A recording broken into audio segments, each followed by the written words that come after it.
दिल्ली की जनता को एक शानदार सरकार चलाकर आम आदमी पार्टी ने दिखा दिया। यही वजह है कि इस बार के विधानसभा चुनाव में लग रहा है कि आम आदमी पार्टी प्रचंड बहुमत से जीतेगी। आम आदमी पार्टी की इस बढ़त को देखते हुए प्रमुख विरोधी दल भारतीय जनता पार्टी ने चक्रव्यूह की रचना शुरू कर दी है कि कैसे सत्ता को आम आदमी पार्टी से छीन लिया जाए। लेकिन आम आदमी पार्टी के सिपह सालारों ने इस चक्रव्यूह को भेदने की रणनीति भी तैयार कर ली है। पूर्वांचल की आजमगढ़, मऊ, बलिया समेत कई जिलों से दिग्गज पदाधिकारी पहुंचने लगे हैं और बड़े सिपह सालारों के साथ मंत्रणा शुरू है। आज आम आदमी पार्टी के वरिष्ठ नेता और सांसद संजय सिंह से पूर्वांचल के कई बड़े नेता मिले, जिनमें वरिष्ठ पदाधिकारी इंजीनियर सुनील कुमार यादव शामिल हैं। इसके अलावा आजमगढ़ के जिलाध्यक्ष रविंद्र यादव और प्रांत अध्यक्ष राजेश यादव ने भी भेंट कर चुनावी तैयारियों पर मंत्रणा की। जिला उपाध्यक्ष रमेश मौर्य व अन्य पदाधिकारियों में हरेंद्र प्रताप, जो विधानसभा अध्यक्ष हैं, वे भी मौजूद रहे। सभी ने कहा कि दिल्ली में इस बार जनता हमारे साथ है और प्रचंड बहुमत से आम आदमी पार्टी की सरकार दिल्ली में बनेगी। आजमगढ़ के गोपालपुर विधानसभा के पूर्व प्रत्याशी और प्रांतीय मीडिया प्रभारी इंजीनियर सुनील कुमार यादव ने कहा कि पूर्वांचल के जिलों में भी दबदबा बढ़ रहा है और इस बार दिल्ली में जनता साबित कर देगी कि हाँ, आम आदमी पार्टी ही बेहतर सरकार दे सकती है और जनता को बेहतर सहूलियत। देखना है इसका असर कितना होता है। हर अपडेट हम आप तक पहुंचाएंगे। खास खबरों के लिए बने रहिए हमारे साथ, देखते रहिए पीआर इंडिया न्यूज।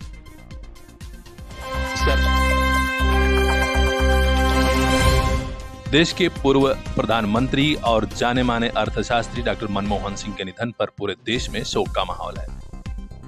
कांग्रेस के वरिष्ठ नेता राहुल गांधी, सोनिया गांधी समेत कई बड़े नेताओं ने आज उन्हें श्रद्धा सुमन अर्पित किया है। वहीं पूर्वांचल के जिलों में भी जगह जगह शोक सभाएं हो रही हैं और पूर्व प्रधानमंत्री को भावभीनी श्रद्धांजलि अर्पित की जा रही है। आजमगढ़ के मोहम्मदपुर बाजार में भी एक शोक सभा हुई है, जहां पूर्व ब्लॉक अध्यक्ष रविंद्र प्रसाद गुप्ता के आवास पर तमाम लोग जुटे और डॉक्टर मनमोहन सिंह को भावभीनी श्रद्धांजलि अर्पित की। यहाँ पूर्व प्रधानमंत्री के व्यक्तित्व और कृतित्व पर विकास डाला गया।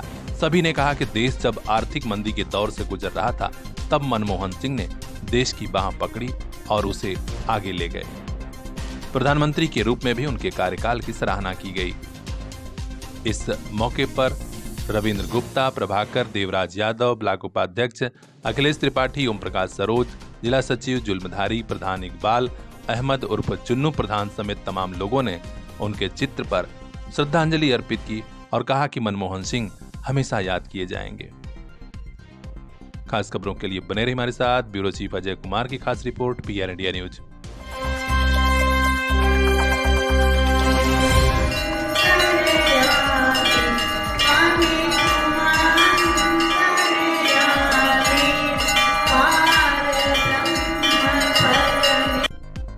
श्रीमद् भागवत पुराण भगवान श्री कृष्ण का साहित्यिक अवतार है।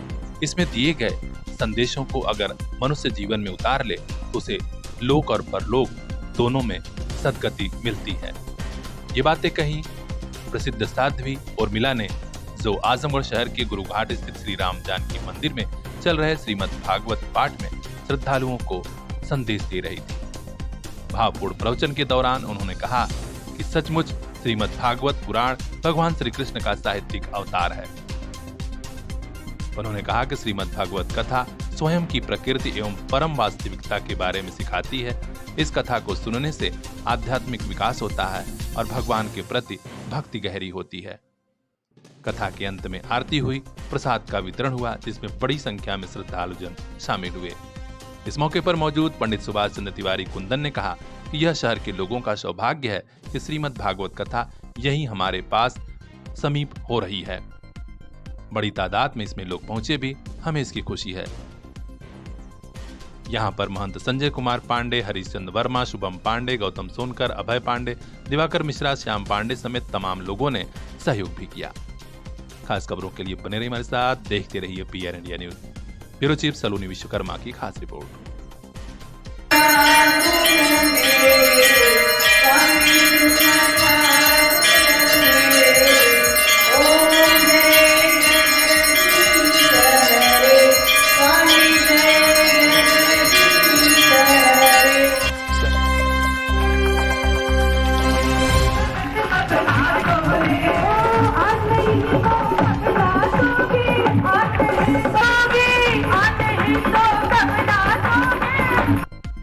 श्याम जन्मोत्सव की पावन बेला आई तो श्याम के भक्तों को मानो मुंह मांगी मुराद मिल गई। श्याम का संकीर्तन, झूमते गाते भक्त और पूरा धार्मिक आध्यात्मिक माहौल।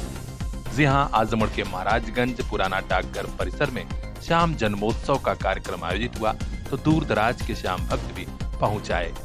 यहाँ गायक कलाकारों ने श्याम के भजनों से समाही बांध दिया। नगर पंचायत अध्यक्ष श्वेता जायसवाल और उनके प्रतिनिधि डॉक्टर सुनील जायसवाल ने प्रभु श्याम की पूजा अर्चना से कार्यक्रम की शुरुआत की। इसके बाद आजमगढ़ के अलावा वाराणसी व वृंदावन से आए कलाकारों ने अपने अपने भजन कीर्तन से पूरे माहौल को भक्तिमय बना दिया। श्याम लाडली प्रीति रूपाली के हमरो कीर्तन से रस बरसो आओ गजानंद आओ तमाम गीतों की प्रस्तुति हुई, जिसमें श्रोता भक्ति रस में डूबते रहे। यह कार्यक्रम काफी सफल रहा क्योंकि दूर दराज से बड़ी संख्या में लोग पहुंचे हुए हैं। खास खबरों के लिए बने रहिए हमारे साथ। ब्यूरो चीफ बजरंगी विश्वकर्मा की report, PR India news.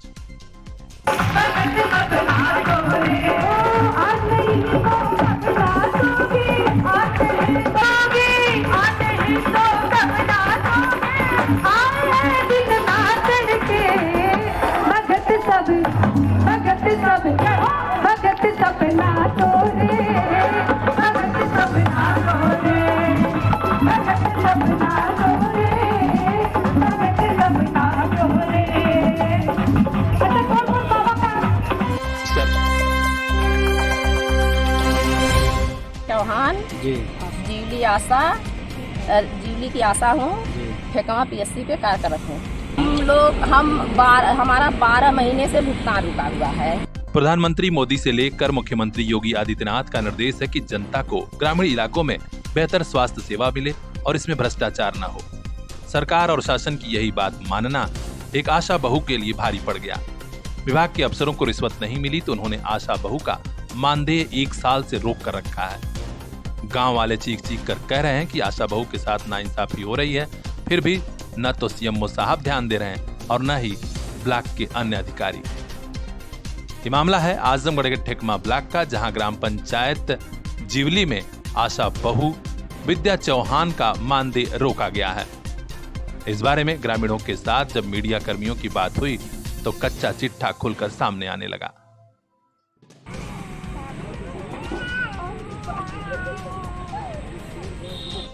Chauhan ji, जीवली की आशा हूँ, ठेकवा PSC पे कार्यरत हूँ। तो परसों आप PSC ठेकवा गई थी तो क्या मांग थी आप लोग? कई लोग गए थे। हमारा 12 महीने से भुगतान रुका हुआ है। हम 12 महीने से चक्कर लगाती गई और पूरी काम करती थी और 12 महीने से भुगतान के लिए दौड़ती थी। और मैं क्यों भुगतान आपका रोका गया? हमारा भुगतान इसलिए रोका गया था, इसलिए रोका हुआ है कि हमारा घर यहाँ से, हमारा घर नहीं, हमारे लाभार्थियों का घर, हम 1000 की आबादी पे काम करते हैं और हमारे लाभार्थियों का घर यहाँ से 1 किलोमीटर इधर है। तो लोगों से पूछिए कहाँ आपको सुई लगता था, यही लगता है, पूछ लीजिए। उतनी दूर से वो लोग यहाँ पर भी आ जाती थी। फिर हमारा जनवरी से ANM द्वारा पैसे की डिमांड की गई। हमने पैसे इन लोगों से कह करके कि 1 रुपया शुल्क नहीं लगता है, आप लोग तो क्या यह जनता से शुल्क मांगने का प्रयास किया जा रहा है? शुल्क मांगने का प्रयास किया, पूछ लीजिए। 100 रुपया इन लोगों से मांगती थी और नहीं लगने पे लौटा। मांगती थी कि नहीं मांगती थी? तो हमने कहा कि सरकार इस पे एक शुल्क नहीं रखी है, न इस कार्ड पे लिखा गया है। तो इन्होंने क्या किया है, हमारे MIC साहेब और एक गई और हम इन लोगों को धमकियां दी कि तुम लोगों को अब हम इससे भी दूर करेंगे, तब तुम लोगों को समझ में आएगा। तो हमारा क्षेत्र क्या, हमारा सत्र क्या है, पहले मैं यहाँ टीकाकरण करवाती थी, अब यहाँ से हटा करके यहाँ जीवली बाजार, करीबन यहाँ से देवगांव रोड के आगे जीवली बाजार के वहाँ पे कर दी और यहाँ पे हमारी जनता जा नहीं पा रही थी। आशा बहू नाराज हैं और कहा कि हम गुस्ताखी कर गए जो अफसरों की बात नहीं माने और इसी की कीमत हमें भुगतनी पड़ रही है। आज यहाँ अंजना, लक्ष्मी, कमलावती, शांति, माधुरी, सुशीला, अनीता, सरिता, बदामी, चिंता, गोशा, शारदा, इसरावती, अनीता, लक्ष्मीना, कमला, मनराजी, पूनम, पुष्पा, अनीता, गुलाबी समेत तमाम महिलाएं मौजूद थी और सभी ने कहा कि गांव में आकर आशा बहू ने टीकाकरण किया था। अब विभाग के अफसरों ने इनसे नाराज होकर टीकाकरण का केंद्र भी बदल दिया, जो गांव के लिए दूर हो गया है। हम लोग बेहद परेशान हैं। अब देखना है इस मामले में बड़े अफसर कब ध्यान देते हैं। हर अपडेट हम तक पहुंचाएंगे। खास खबरों के लिए बने रहिए हमारे साथ, देखते रहिए PR इंडिया न्यूज।